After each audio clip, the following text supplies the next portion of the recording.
রাষ্ট্র পরিচালনায় ডক্টর ইউনূসের আগমন সৌভাগ্যের বললেন প্রেসিডেন্ট হোর্তা। পূর্ব তিমুরের সাথে ভিসা অব্যাহতি চুক্তি সহ সমঝোতা সই। আরজিকর কাণ্ডে ফের উত্তাল পশ্চিমবঙ্গ। সন্দীপ অভিজিতের মুক্তির প্রতিবাদে মমতার পদত্যাগ চেয়ে রাজপথে বিরোধী দল। বাংলাদেশ নিয়ে ভারতের মিডিয়ার অপপ্রচারে জার্মানিতে প্রতিবাদ সভা। বিশ্বে ঢাকার ভাবমূর্তি খুনের অপচেষ্টায় ক্ষুব্ধ প্রবাসীরা। সবাইকে মহান বিজয় দিবসের শুভেচ্ছা। আমন্ত্রণ প্রবাসের সংবাদে, সাথে আছি আমি সারা মেহজাবিন। দেখছিলেন সংবাদ শিরোনাম, এবার বিস্তারিত। বাংলাদেশ ও পূর্ব তিমুরের মধ্যে ভিসা অব্যাহতি চুক্তি সহ কয়েকটি সমঝোতা স্মারক সই হয়েছে। সকালে প্রধান উপদেষ্টার তেজগাঁওয়ের কার্যালয়ে একটি চুক্তি ও সমঝোতা স্মারক সই হয়। পরে যৌথ সংবাদ সম্মেলনে আসেন অন্তর্বর্তী সরকার প্রধান ও দেশটির প্রেসিডেন্ট। রোহিঙ্গা প্রত্যাবাসনের সহযোগিতা সহ দুই দেশের মধ্যে সম্পর্ক জোরদার করার কথা জানান তারা। বাংলাদেশের সঙ্গে সম্পর্ক উন্নয়ন সহ নানা বিষয়ে একে অপরের পাশে থাকার বার্তা নিয়ে 4 দিনের রাষ্ট্রীয় সফরে বাংলাদেশে এসেছেন পূর্ব তিমুরের প্রেসিডেন্ট জোসে রামোস হোর্তা। অংশ নেবেন বাংলাদেশের 54তম বিজয় দিবসের অনুষ্ঠানে। সফরের প্রথম দিনে প্রধান উপদেষ্টা ডক্টর মোহাম্মদ ইউনূসের সঙ্গে বৈঠক করেন তিনি। পরে আসেন যৌথ সংবাদ সম্মেলনে। দুজনের উপস্থিতিতে সই হয় একটি চুক্তি ও একটি সমঝোতা স্মারক। প্রেসিডেন্ট জোসে রামোস হোর্তা দুই দেশের মধ্যকার সম্পর্ক দৃঢ় সহ অর্থনৈতিক সহযোগিতা বৃদ্ধির আশ্বাস দেন। প্রশংসা করেন অন্তর্বর্তী সরকার প্রধানের।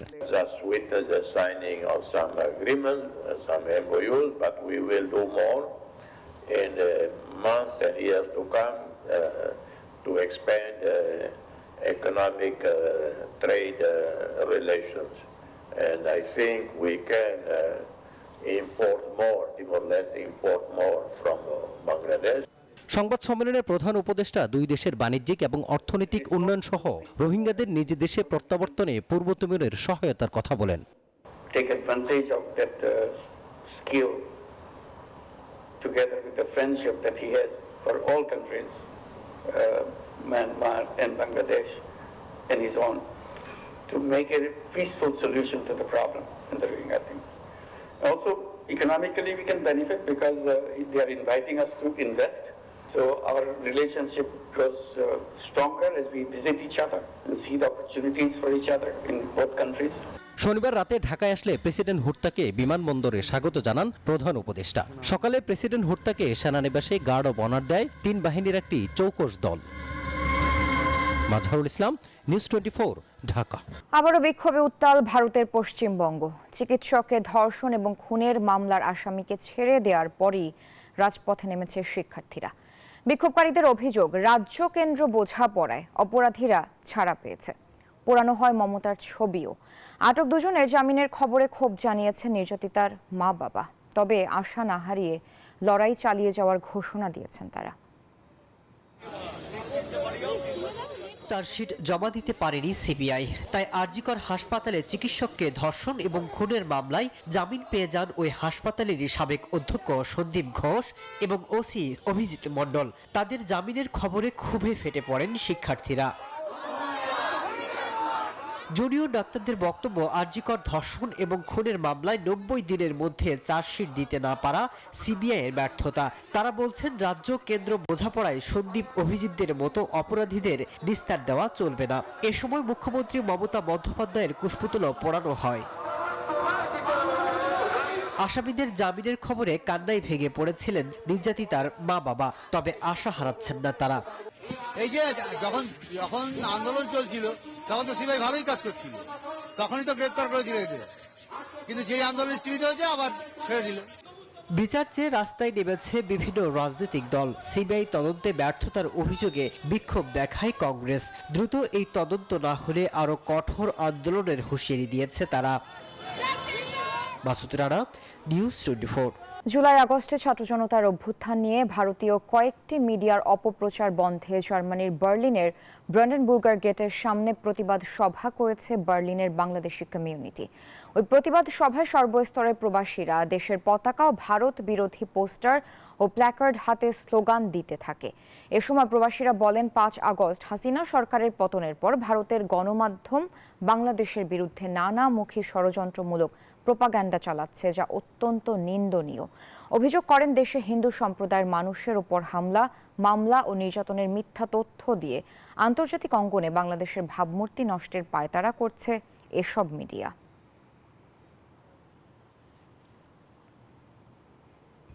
প্রতিবারের মতো কাতারের অন্যতম প্রধান পর্যটন স্পট সুক ওয়াকিফে হয়ে গেল ফুল প্রদর্শনী।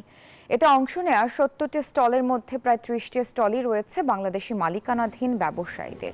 প্রদর্শনীতে কাতারের বিভিন্ন এলাকা থেকে আসা ব্যবসায়ীরা তাদের নিজেদের বাগান অথবা নার্সারির নানান জাতের ফুল, ফল ও সবজির চারার সমাহার নিয়ে বসেন। প্রতিদিন হাজার হাজার ক্রেতা ও দর্শনার্থীদের পদচারণায় মুখরিত হয় মেলা প্রাঙ্গণ। 4 ডিসেম্বর শুরু হওয়া এই মেলা চলে 15 ডিসেম্বর পর্যন্ত।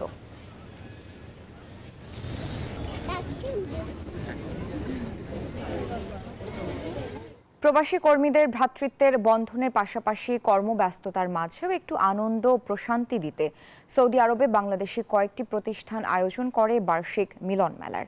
সেখানে খেলাধুলা, নাচে গানে আনন্দে মেতে ওঠেন কর্মব্যস্ত এইসব প্রবাসীরা। এর মধ্য দিয়ে প্রবাসেও একটু হলেও প্রশান্তি খুঁজে পান তারা। এরই ধারাবাহিকতায় সৌদি আরবে বাংলাদেশি মালিকানাধীন কোম্পানি প্রাণ তাদের শ্রমিকদের জন্য বার্ষিক মিলন মেলার আয়োজন করে, যা পরিণত হয় উৎসবে। ছিল চেয়ার খেলা, হাড়ি ভাঙা, কবিতা গান সহ কর্মীদের নানান পরিবেশনা।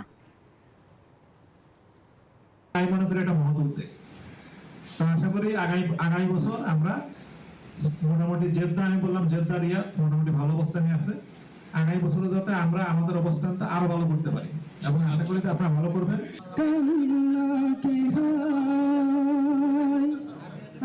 চলে দুঃখকে শুধু ভুলে যায়। মহান বিজয় দিবস উপলক্ষে সৌদি আরবের জেদ্দায় অনুষ্ঠিত হয়েছে ব্যাডমিন্টন টুর্নামেন্ট। বাংলাদেশ কনসুলেট জেনারেলের উদ্যোগে আয়োজিত টুর্নামেন্টে মোট 6টি দল অংশ নেয়। কনসুলেট চত্বরে অনুষ্ঠিত টুর্নামেন্টের ফাইনালে লাল টিমকে হারায় বিজয়ী হয় কালো দল। এ সময় কনসুলেটের কর্মকর্তা সহ উপস্থিত ছিলেন জেদ্দায় বসবাসরত প্রবাসী বাংলাদেশিরা। বিজয় দিবসের অনুষ্ঠানে বিজয়ীদের মধ্যে পুরস্কার বিতরণ করা হবে।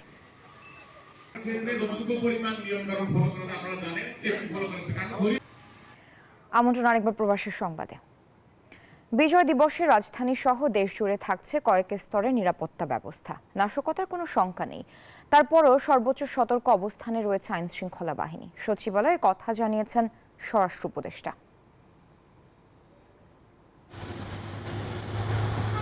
16 ডিসেম্বর 54তম বিজয় দিবস। বীর শহীদদের স্মরণ করতে অপেক্ষায় গোটা দেশ। জাতীয় স্মৃতিসৌধে শ্রদ্ধা নিবেদন সহ দিনভর রয়েছে নানা আয়োজন। এসব আয়োজন সফল করতে সারা দেশে কয়েক স্তরের বিশেষ নিরাপত্তা ব্যবস্থা নিয়েছে আইন শৃঙ্খলা বাহিনী। বঙ্গভবনের আশপাশ এলাকায় দুপুর 12টা থেকে যান চলাচল থাকবে সীমিত, বন্ধ থাকবে কিছু সড়ক। এসব তথ্য জানিয়ে গণবিজ্ঞপ্তি প্রকাশ করেছে ঢাকা মেট্রোপলিটন পুলিশ। সচিবালয়ে স্বরাষ্ট্র উপদেষ্টা জানান, 16, 25 ও 31 ডিসেম্বর ঘিরে বিশেষভাবে সতর্ক রয়েছে সরকার। 16 ডিসেম্বর সবাই যেন ভালোভাবে উদযাপন করতে পারে এই ব্যবস্থা আমাদের করতে হবে। এদের জন্য আইন শৃঙ্খলা পরিস্থিতি এবং আইন শৃঙ্খলা রক্ষায় যারা দায়িত্ব, তারা এই দায়িত্বটা ভালোভাবে যেন পালন করে। গত বছর জাতীয় প্যারেড গ্রাউন্ডে বিজয় দিবসের কুচকাওয়াজ হয়নি। দেশে পরিবর্তিত পরিস্থিতি এলেও এবারও থাকছে না সেই আয়োজন। মাসুদা লাবনী, নিউজ 24, ঢাকা। স্বাধীনতার পর থেকে ক্ষমতার চিরস্থায়ী বন্দোবস্তে মত্ত ছিলেন রাজনীতিবিদরা। মুক্তিযুদ্ধের চেতনা প্রসঙ্গে মন গড়া ব্যাখ্যা দিয়ে চলেছেন তারা, যেন জাতীয় নয়, সবই দলীয় অর্জন। এমন সব মনোভাবই দেশকে পরাধীন করে রেখেছে, মনে করছেন বিশিষ্টজনরা। তারা বলছেন, দেশ কিভাবে চলবে তার বিতর্কটা এখনো বিরামহীন, যার বেড়াজালে আটকা গোটা জাতি। সজল দাসের প্রতিবেদন।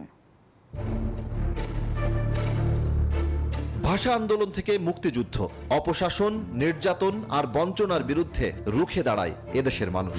লাখো শহীদের রক্তের বিনিময়ে ছিনিয়ে আনে লাল সবুজের পতাকা। কিন্তু সেই ইতিহাস আর চেতনার ভিত্তি স্বাধীনতার ৫৪ বছরেও যেন নড়বড়ে। ক্ষমতায় টিকে থাকার অপরাজনীতি আর ষড়যন্ত্রের আবর্তে বারবার উঠে আসে ইতিহাস বিকৃতির প্রসঙ্গ। রাজনৈতিক উদ্দেশ্য হাসিলে কাউকে দেবতা, কাউকে আবারও বানানো হয়েছে ইতিহাসের শত্রু। মুক্তিযুদ্ধের চেতনায় এখনো কেন ঐক্যবদ্ধ হতে পারেনি জাতি? এই বীর মুক্তিযোদ্ধা বলছেন দায়টা রাজনীতিবিদদের। কারণ স্বাধীনতার পর থেকে ক্ষমতা দখলের রাজনীতি কেবল বিভক্তিই বাড়িয়েছে। আমার কি আশা আকাঙ্ক্ষা ছিল যে আমি নিজের দেশে থাকব, আমার দেশের জনগণ ভোটের মাধ্যমে জাতীয় সংসদের সদস্য নির্বাচিত করবে, তাদের মধ্য থেকে এমপি হবে এবং তারাই দেশ নিয়ন্ত্রণ করবে, দেশ উন্নতির দিকে যাবে। কিন্তু আমরা পরে কি দেখলাম? তলাহীন জুরি আর গমচোর আর কম্বলচোরদের নেতৃত্বে দেশ চলছিল, একদলীয় শাসন কায়েম হয়েছিল। রাজনৈতিক নেতাদের ভুলের কারণে, রাজনৈতিক নেতাদের দুর্নীতির কারণে বাংলাদেশের বর্তমানে পরিণতি হয়েছে। এই ইতিহাসবিদ বলছেন দীর্ঘদিনের অপরাজনীতি রুদ্ধ করেছে মুক্তির পথ। নতুন প্রজন্মকে জানাতে হবে মুক্তিযুদ্ধের সঠিক ইতিহাস। আমরা ইতিহাসের সঠিক পথে সবসময় সবার অবদানটাকে আমরা সমভাবে মূল্যায়ন করিনি। রাজনৈতিক পরিমণ্ডলে একটা হতে পারে, কিন্তু একাডেমিক পরিমণ্ডলেও কিন্তু আমরা সেটা করিনি। ফলে আজকের যে তরুণ প্রজন্ম, তারা কিন্তু মুক্তিযুদ্ধের একটা খণ্ডিত ইতিহাস জানে। একজনকে মহানায়ক থেকে দেবত্ব আরোপের করতে যে আমরা অন্যদেরকে খলনায়কে পরিণত করেছি।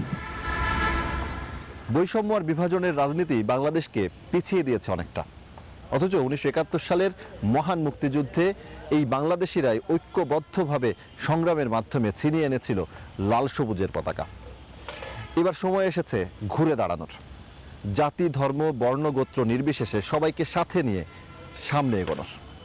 সজল দাস, নিউজ 24, সাভার, ঢাকা। বৈষম্যহীন সোনার বাংলাদেশের স্বপ্ন থাকলেও বিজয়ের ৫৪ বছরেও হতাশার চোরাবালিতেই ঘুরপাক খাচ্ছেন খেটে খাওয়া সাধারণ মানুষ। বিশ্লেষকরা বলছেন, সীমাহীন দুর্নীতি, রাজনৈতিক দুর্বৃত্তায়ন আর জবাবদিহিতা না থাকায় দিনে দিনে প্রকট হয়েছে বৈষম্য। আর গেল ১.৫ দশকে প্রবৃদ্ধি, উন্নয়ন ও মাথাপিছু আয়ের গাল গল্পে সুফল জোটেনি প্রান্তিক মানুষের ভাগ্যে। তাই ২০২৪-এর পরিবর্তিত বাংলাদেশে বৈষম্য ঘোচাতে সংস্কারে জোর দিচ্ছেন ব্যবসায়ী ও অর্থনীতি বিশ্লেষকরা। গ্রামগঞ্জের সাধারণ মানুষের সাথে কথা বলে বাংলাদেশের অর্থনৈতিক অগ্রযাত্রার গল্প জানাচ্ছেন বাবু কামরুজ্জামান।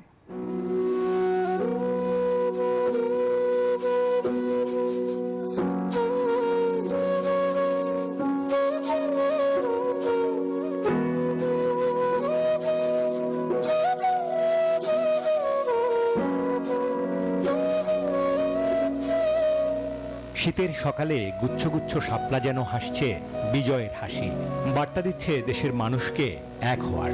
আর পাখিদের কলরব, নির্মল প্রকৃতি জুড়ে আবহমান গ্রাম বাংলার চিরায়ত রূপ। অনেক দামে কেনা বাংলার পরতে পরতে ছড়িয়ে ছিটিয়ে আছে এমন সৌন্দর্যের নানা গল্প। প্রকৃতির এমন মনোমুগ্ধকর দৃশ্য ছাপিয়ে গৃহিণী নীলুফা বেগমের ব্যস্ততা, গরুর ঘাস ও লতাপাতা তোলায়। সংসারে অসুস্থ স্বামী, তাই পরিবার চালানোর ভার নিজের কাঁধে। বিজয় দিবস নিয়ে তার আগ্রহ না থাকলেও জীবনমান উন্নয়ন আর অর্থনৈতিক মুক্তি নিয়ে হতাশা আছে এই সংগ্রামী নারীর। তবুও প্রত্যাশা জানালেন দলাদলি আর বিভেদহীন এক পরিবর্তিত বাংলাদেশের। এটা চাই আমরা বালা থাকুক, গরিব মানুষ মনে করেন বালাভাবে চলুক, তারপরে দেশটা সুন্দরভাবে চলুক, মারামারি কাটাকাটি যে না হয়। তাই একই গল্প উঠে এলো কৃষক মোহাম্মদ আলীর কাছেও। কৃষিকাজ করে সার ও বীজে বাড়তি খরচ, বিপরীতে ন্যায্য দাম না পাওয়া নিয়ে হতাশা। বিজয়ের এমন দিনে এই কৃষকের চাওয়াটাও বেশ সাদামাটা, যা স্বাধীনতার ৫৪ বছরেও পূরণ করতে পারেনি রাষ্ট্র। কৃষক হিসেবে আমরা ভালো কিভাবে থাকবো? মনে করেন সারের দাম বেশি, এমনি সব জিনিসের দাম বেশি, আমরা ঠিক মতন সার পাই না, জমিনে পানি দিতে পারি না, আমরা দাম ঠিক মতন আসে না। বিজয়ের ৫৪ বছরে এসে দেশের অর্থনীতি আকারে বড় হলেও বিপরীতে পাল্লা দিয়ে বেড়েছে বৈষম্য। বিশেষ করে গেল ১.৫ দশকে যে উন্নয়নের বয়ান দেয়া হয়েছে তার অনেকটাই ছিল অন্তঃসার শূন্য। ব্যাংক ও আর্থিক খাতে লুটপাট, অর্থ পাচার আর লাগামহীন দুর্নীতির কারণে ভাগ্য পাল্টায়নি সাধারণ মানুষের। অথচ প্রায় কাছাকাছি সময়ে যাত্রা শুরু করেও মালয়েশিয়া, ভিয়েতনামের মতো দেশগুলো মানুষের জীবনমান, মাথাপিছু আয়, অর্থনীতির আকার কিংবা রপ্তানিতে তৈরি করে নিয়েছে টেকসই অবস্থান। বিজয় দিবস অর্জনটাকে মনে করে বর্তমানটাকে আমরা অ্যাভয়েড করতাম, কারণ বর্তমানটা নিয়ে মানে অনেক প্রশ্ন ছিল। এখনো ওই যে অর্থনৈতিক যে একটা কঠিন অবস্থা, সেটা তো গতবারও ছিল, এখনো আছে, কিন্তু ডিফারেন্ট হলো এটা নিয়ে আপনি খোলাখুলি এখন কথা বলতে পারছেন। পলিটিসাইজেশন বলেন, এই দুর্নীতিটা আমাদের হাতছাড়া হয়ে গেছে, এবং আমাদের মানে সীমাহীন আপনার দুর্নীতির পাশাপাশি যে জবাবদিহিতার কোনো ভয় কারণ নেই, এগুলোর কারণে আমরা আসলে পেছপা হয়ে গেছি। দীর্ঘ সময় ধরে চলা অনিয়ম, বৈষম্য আর অপশাসন থেকে মুক্তি পেতে রচিত হয়েছে নতুন এক ইতিহাস। 2024-এর স্বতঃস্ফূর্ত গণ অভ্যুত্থান, যা বাংলাদেশকে সুযোগ করে দিয়েছে পরিবর্তনের নতুন সম্ভাবনা। সে সম্ভাবনা কাজে লাগাতে দ্রুত সংস্কার ও বাস্তবায়নই হোক বিজয়ের দিনের প্রত্যয়, এমন কথাই বলছেন এই অর্থনীতি বিশ্লেষক। নতুন রাজনৈতিক বন্দোবস্তের কথা যেটা বলা হচ্ছে, ওইটাতে আমরা যদি একটা সমাধান না পাই, খেলাটা আগের মতোই খেলি, নতুন খেলোয়াড় আসতে পারে বা পুরাতন খেলোয়াড় নতুন বেশি আসতে পারে, ওই জায়গায় পরিবর্তন না হলে তো আপনার এই ব্যর্থতার গোড়ার কারণ তো আপনার অ্যাড্রেসড হবে না। গেল 2 বছর ধরে চলা জীবনযাত্রার খরচ ও উচ্চ মূল্যস্ফীতি যে নাভিশ্বাস তৈরি করেছে, তা নিয়ে কেবল শহুরে জীবনে নয়, বরং বেশি ভুগছে গ্রামীণ জনপদের মানুষ, যা ধূসর করছে বিজয়ের রং। নানা সংগ্রাম আর চড়াই পেরিয়ে বিজয়ের 54 বছর পূর্ণ করল বাংলাদেশ। যদিও সাধারণ মানুষের জীবনমান উন্নয়নে বিজয়ের যে আকাঙ্ক্ষা, তা অধরায় থেকে গেছে। আর গেল 1.5 দশকে উন্নয়ন ও জিডিপি প্রবৃদ্ধির হিসাবের অন্তরালে থেকে গেছে বড় গরমিল। তাই 2024-এর পরিবর্তিত এই বাংলাদেশের পথ চলা হোক অন্তর্ভুক্তিমূলক, বৈষম্যহীন, তবেই তা হবে কাঙ্ক্ষিত বিজয়। বাবু কামরুজ্জামান, নিউজ 24, মোবাইল, গাজীপুর। 2 মিনিটের একটা বিরতি নিয়ে ফিরছি, সাথেই থাকুন। আমন্ত্রণ আরেকবার প্রবাসের সংবাদে। বিজয় দিবস উপলক্ষে পুরো রাজধানী সেজেছে নতুন সাজে। সেই খবর জানাতেই রাতে যুক্ত হচ্ছেন সহকর্মী রিশাদ অর্ণব। অর্ণব, বিজয় দিবসে অনেক অনেক শুভেচ্ছা। আপনি এই মুহূর্তে ঠিক কোথায় আছেন এবং সেখানে বিজয় দিবস ঘিরে কি আয়োজন চলছে আমাদের জানাবেন?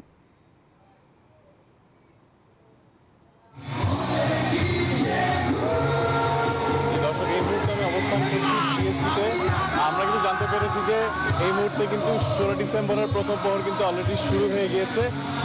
আমরা এই মুহূর্তে আছি কিন্তু টিএসসিতে। এখানে আমরা দেখতে পাচ্ছি যে কনসার্টের আয়োজন হয়েছে। এখানে কিন্তু আমরা দেখতে পাচ্ছি যে নানা ধরনের বাংলা গানে পরিবেশন হচ্ছে কনসার্ট। দর্শক, আপনাদের জন্য জানিয়ে রাখতে চাই, 53 বছর পেরিয়ে কিন্তু বিজয়ের 54 বছরে পা রাখতে চলেছে বাংলাদেশ। তবে এবারের বিজয় দিবসের আবহাওয়াটা একটু ভিন্ন, কারণ জুলাইয়ের যে ছাত্র জনতার গণ অভ্যুত্থান আর নতুন প্রজন্মের যে দাবি, সেই দাবি নিয়ে কিন্তু এবারের বিজয় দিবস ঠিক অন্যরকমভাবে পালিত হচ্ছে। যদি আমরা আসলে সাম্প্রতিক ইতিহাস দেখি, এই গণ অভ্যুত্থানের ফলে গণতন্ত্রের ঠিক কতটা সংকট তৈরি করেছিল তা কিন্তু ভোলা যায় না। এই মুহূর্তে আসলে আমরা কথা বলতে চাই একজন দর্শনার্থীর সাথে। জি, কেমন লাগছে আসলে?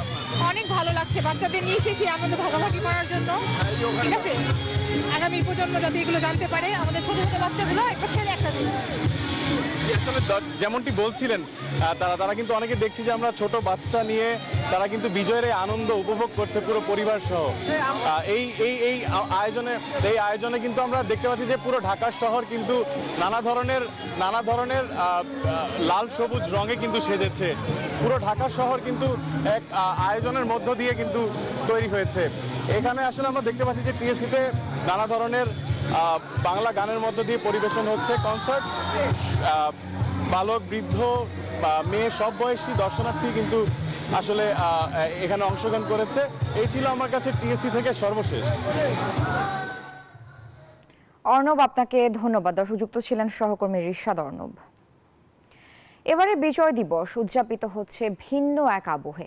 ৭১-এর গৌরবময় অতীতের সঙ্গে এবার মিলেমিশে একাকার হয়েছে জুলাই গণ আন্দোলনের রক্তাক্ত স্মৃতি। প্রতিবাদী গ্রাফিতি আঁকা রাজধানীর দেয়ালগুলো যেন বারবার মনে করিয়ে দিচ্ছে নতুন বাংলাদেশ তৈরির নতুন যে যুদ্ধ শুরু হয়েছে, সেখানে পরাজয়ের কোনো অবকাশ নেই। শাহ আলী জয়ের প্রতিবেদন। লড়াইয়ের যখন কোনো হাতিয়ার থাকে না, তখন গ্রাফিতি হয়ে ওঠে একমাত্র অস্ত্র। গত জুলাইয়ের অবরুদ্ধ সময়ে বিখ্যাত এই ব্রিটিশ প্রবাদের প্রতিচ্ছবি যেন ফুটে উঠেছিল ঢাকার দেয়ালে দেয়ালে। হত্যা, প্রতিরোধ, আশাবাদ আর সংকল্পের এক অদ্ভুত মিশেল হয়েছিল সেখানে। আর মানুষ উদ্দীপনা খুঁজে নিয়েছিল নগরীর দেয়ালগুলো থেকে। তাই মহান মুক্তিযুদ্ধের বিজয়ের দিনটিতেও এই সব শিল্পময় প্রতিবাদ হয়ে উঠেছে স্বাধীনতার আরেক প্রতিশব্দ। আন্দোলনের সঙ্গে যুক্তরা মনে করছেন শুধু ঢাকা নয়, সারা দেশের দেয়ালগুলোতেই পাওয়া গেছে কথা বলার স্বাধীনতা। সবাই সবার মনোভাবটা প্রকাশ করছে পাবলিকলি। ধরেন যে আগে কি ছিল, আগে তারা একটা ফ্রেন্ড সার্কেলে বলতো, তাদের বন্ধুকে বলতো বা তাদের বাবা মাকে বলতো, বাট এখন ব্যাপারটা একটু ভিন্ন ছিল। সবাই সবার সামনে তুলে ধরছে তাদের মতামত। সবাই কথা বলতে পারিনি, তখন সবাই হচ্ছে তার যে কথাটা বলতে চেয়েছে সেটা হচ্ছে সে রং তুলিতে প্রকাশ করেছে বিভিন্ন দেয়ালগুলোতে। এবং দেয়ালগুলোতে আমরা এটা দেখতে পেয়েছি, কেউ হয়তো ছবি এঁকে করেছে, কেউ মিম বানিয়ে করেছে, কেউ ক্যালিগ্রাফি করে করেছে। জুলাইয়ের গণ অভ্যুত্থান দেখা হয়নি, তবে সে বিপ্লবের স্বরূপ কেমন ছিল দেয়ালে আঁকা গ্রাফিতি আর স্লোগানে বুঝে নিয়েছেন এই প্রবাসী পরিবার। বুঝলাম যে মানুষের আকাঙ্ক্ষা, মানুষের এই যে একটা পরিবর্তনের ফলে মানুষ কি চায়। Yeah, I think it's good. Everything's changing and evolving. রংতুলির আঁচড়ে ফুটে ওঠে বিপ্লব, বিদ্রোহ ও বিজয়ের চিত্র। এক কথায় শহরের দেয়ালগুলোতে যেন লেখা এক নতুন দিনের ইশতেহার, যা ঘোষণা করে বিজয়ের, ঘোষণা করে নতুন বাংলাদেশের। সবগুলোই কিন্তু এই 1971 সালে যে আকাঙ্ক্ষা, সেই আকাঙ্ক্ষার সাথে সংগতিপূর্ণ। কারণ ওই আকাঙ্ক্ষার প্রতিফলন হয় নাই দেখেই মানুষজন, বাংলাদেশের মানুষজন, ছাত্র জনতা বারে বারে এই ধরনের গণ অভ্যুত্থানে এই স্বৈরাচারদের বিরুদ্ধে এবং ফ্যাসিবাদের বিরুদ্ধে রাস্তায় নামছে। এই যে কাজগুলো, এই যে গ্রাফিতিগুলো, এগুলো আসলে প্রমাণ করে যে না, আমরা এখন চিন্তা করতে পারি মুক্তভাবে এবং কথা বলতে পারি, এবং এই নিদর্শনগুলো আসলে আমাদের যে ইতিহাসগুলোকে ধারণ করে, যাতে আমরা না ভুলে যাই। তবে জীবনের ঝুঁকি নিয়ে যারা এঁকেছেন এই প্রতিবাদী শিল্পকর্ম, সেই সব আঁকিয়েরা মনে করেন এই বিজয়ের আনন্দ তখনই পূর্ণতা পাবে যখন দেশের আশ্রয়হীন মানুষের আবাসন আর নিরন্ন মানুষের খাদ্যের নিশ্চয়তা হবে। শাহ আলী জয়, নিউজ 24, ঢাকা। এই ছিল প্রবাসের সংবাদে। এতক্ষণ সাথে থাকার জন্য ধন্যবাদ।